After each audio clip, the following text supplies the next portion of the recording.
देखिए, अगर आपको लगता है कि भारत अपनी सीमाएं केवल भूगोल में ही सख्त रखता है तो सोच बदल लीजिए। अब भारत ने अपनी व्यापारिक सीमाओं पर भी ऐसी चौकसी बिठा दी है कि ना तो चीन की कोई चाल काम आ रही है, ना ही कोई पड़ोसी देश का शॉर्टकट। आज की खबर कहती है, चालाकी के लिए जगह नहीं, अब इंडियन मार्केट में सिर्फ क्वालिटी चलेगी, चीनी जुगाड़ नहीं। देखिए, ये कहानी है चीन की सस्ते स्टील की, नेपाल के रास्ते होने वाली धंधेबाजी की और भारत की स्टाइलिश सर्जिकल स्ट्राइक की जो व्यापार के रास्ते हुई है। मैं आपको समझाता हूं कैसे। देखिए, बीते कुछ महीने से भारतीय बाजार में नेपाल के बने बर्तन और टैंकों की आमद बढ़ती जा रही थी। हालांकि नाम नेपाल का था, लेकिन असल में उनमें बनाने के लिए जो इस्तेमाल हुआ कच्चा माल था वो सीधा का सीधा चीन से आता था। अब नेपाल अपने यहाँ पे चीनी स्टील मंगाता, उससे बर्तन, टैंक, ये सारी चीजें बनाता और फिर मेड इन नेपाल के टैग के साथ में भारत भेज देता। अब ये सिलसिला काफी लंबे समय से चल रहा था। भारत की एजेंसियों को तगड़ा शक था कि इसके जरिए चीन अपने सस्ते घटिया माल को भारतीय बाजार में घुसेड़ रहा है और इससे भारत की घरेलू कंपनियों को सीधा सीधा नुकसान हो रहा था। क्योंकि सीधी सी बात है, जब नेपाल के बने सस्ते बर्तन मिलेंगे तो लोग फिर क्वालिटी वाले भी हों या अच्छे बर्तन हो उसको अवॉइड ही कर देते हैं क्योंकि वो महंगे होते हैं। अब कहानी में ट्विस्ट तब आया जब ब्यूरो ऑफ इंडियन स्टैंडर्ड्स यानी कि BIS ने नए नियम लागू कर दिए। अब से भारत में आने वाला हर स्टील प्रोडक्ट, चाहे वो एक छोटा सा कुकर या बड़ा सा टैंक ही क्यों ना हो, हर चीज पर इंडियन क्वालिटी सर्टिफिकेट जरूरी होगा। इसी के साथ ही बड़ा बदलाव ये भी हुआ कि अब सिर्फ फाइनल प्रोडक्ट ही नहीं, उसमें इस्तेमाल हुआ कच्चा माल यानी कि रॉ स्टील भी BIS सर्टिफिकेशन के बिना भारत की सीमा नहीं पार कर सकता।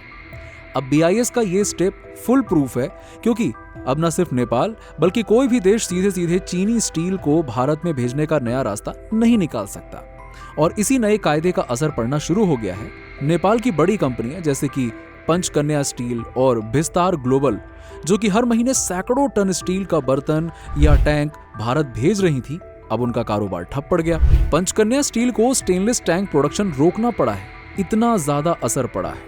और कंपनी के देवेंद्र साहू बताते हैं कि हम नेपाल में अपना प्रोडक्ट बना तो सकते हैं, लेकिन भारत अब कह रहा है कि कच्चा माल भी इंडियन हो वरना रास्ता बंद, हम नहीं खरीदेंगे। वहीं विस्तार ग्लोबल, जो कि हर महीने आज तक 400 टन स्टील का सामान भारत भेजती थी, अब 20 से 30 टन पर आ गई है। उनके पास 200 टन तैयार माल वेयर हाउस में धूल खा रहा है, कोई खरीदार नहीं। नेपाल के कस्टम ऑफिसर राम प्रसाद रेग्मी ने भी माना है कि पिछले 2 महीनों से स्टील का एक्सपोर्ट लगभग रुक सा गया है। इंडिया ने नया सॉफ्टवेयर लगा दिया है जिससे कि हर माल ट्रैकिंग हो रहा है और चूंकि नेपाल का नाम उस लिस्ट में नहीं है, एक्सपोर्टर्स को बाहर से ही रोक दिया गया है। तो कुल मिलाकर विस्तार ग्लोबल के चीफ अकाउंटेंट अर्जबिंद त्रिपाठी कहते हैं, अब तक हम चीन से कच्चा माल लेते थे, लेकिन अब बिल्कुल मनाही है और ऐसा सर्टिफिकेशन लाना लंबी और पेचीदा प्रक्रिया है। इस पूरे फैसले से नेपाल के कारोबारी बड़े परेशान हैं, लेकिन भारत के लिए यह कदम अपनी घरेलू मैन्युफैक्चरिंग, क्वालिटी और रोजगार को बचाने के लिए बेहद जरूरी था।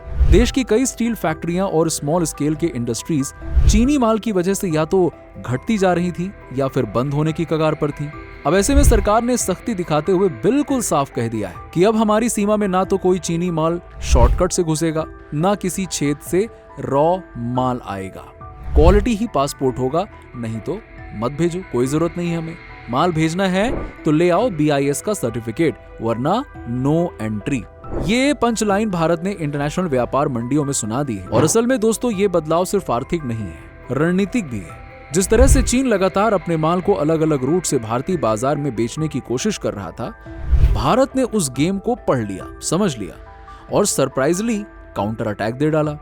नेपाल के लिए आज बड़ी मुश्किल खड़ी है। द काठमांडू पोस्ट की रिपोर्ट के मुताबिक नेपाल के कई बड़े स्टील प्लेयर बुरी तरह से फंसे हुए हैं। पंचकन्या स्टील ने उत्पादन रोक दिया और वहां के उद्योगपति मान रहे हैं कि बिना इंडियन कच्चे माल के अब भारत में सामान बेचना लगभग नामुमकिन है। छोटे कारोबारियों से लेकर बड़े व्यापारी तक BIS के कागजात के लिए सरकारी दफ्तरों के चक्कर काट रहे हैं और स्टॉक वेयर हाउस में ही सड़ रहा है। पहले महीने में 400 टन भेजते थे, अब 30 टन भी नहीं निकलता और ये करिश्मा नए नियमों का है। विस्तार ग्लोबल का बयान यही कहता है। आपको बता दें कि नेपाल ऑफिसर्स खुद मानते हैं कि सप्लाई लाइन पूरी तरह से चोक हो गई है और जब तक वहां BIS सर्टिफिकेशन व ट्रेड सॉफ्टवेयर अपडेट नहीं होगा, लॉकडाउन कायम रहेगा।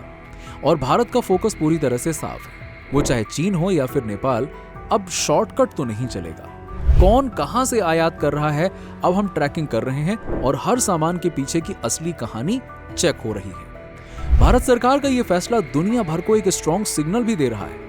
अब इंडियन मार्केट में बिना मानक, बिना ट्रेस की चीजें नहीं बिकेंगी। देश के उद्योग को बचाना है तो बड़े फैसले लेने ही होंगे।